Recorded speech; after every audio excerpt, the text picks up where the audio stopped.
Oui, bonjour. Je m'appelle Chouchane Bacon d'APTN. Le sujet du jour est l'appropriation culturelle des Autochtones au Canada, puisque l'Halloween arrive très bientôt. Mais qu'est-ce que l'appropriation culturelle?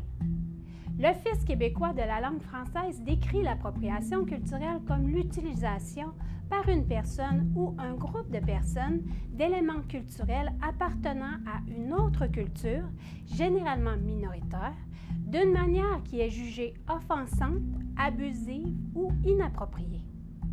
Donc, il se peut que vous vous posez la question, puis-je me déguiser en Indien à l'Halloween? Certains crieront au scandale, d'autres vous diront oui, mais faites-le respectueusement. Mais il y a un contexte à ce débat. Pendant plusieurs années, le gouvernement du Canada a tenté d'éteindre les différentes cultures des Premières Nations, des Métis et des Inuits.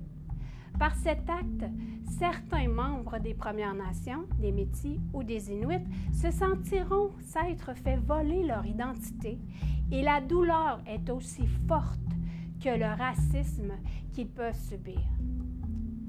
Je suis une maman de 4 enfants. 2 de mes enfants ainsi que moi-même sommes des danseurs de pow-wow. Pour les pow-wow, nous portons des régalias et non des costumes. Il arrive souvent qu'on nous dise « Wow, vous avez des beaux costumes! » Mais dans l'univers des pow-wow, les danseurs préfèrent que ces habits soient appelés des régalias. Et pour porter un régalia, il faut le mériter. C'est un chemin de sobriété, sans alcool ni drogue. Comme par exemple, si on prend la plume d'aigle. Un danseur ne peut pas acheter de plume d'aigle. Un danseur doit attendre de recevoir en cadeau sa plume d'aigle d'un proche ou d'une autre personne.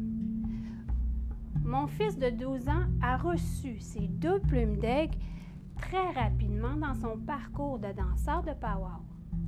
Ce sont 2 hommes de notre communauté à Wendake qui lui ont remis ces 2 plumes d'aigle blanches.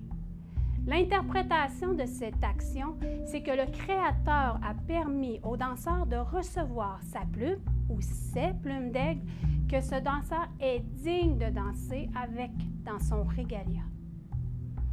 On peut dire que la plume d'aigle est considérée comme une médaille. Si on prend les coiffes de plumes d'aigle, elles sont portées par des hommes qui ont acquis de la sagesse tout au long de leur vie. Ces coiffes doivent être méritées d'être portées. Chez les Autochtones, il y a des règles à respecter, surtout durant les cérémonies.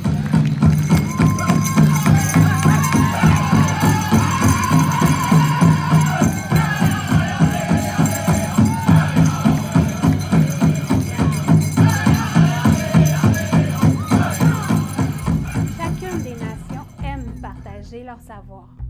Cela fait partie des enseignements. Mais prendre des savoirs, puis les vendre ou les utiliser avec un manque de respect, cela devient du vol culturel. Il est important d'en prendre conscience.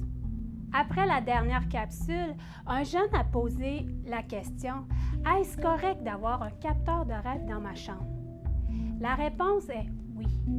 Et il faut te rappeler que le capteur de rêve sert à te protéger dans tes rêves. Tcheneshkemetnon, qui signifie « je vous remercie » en Innu.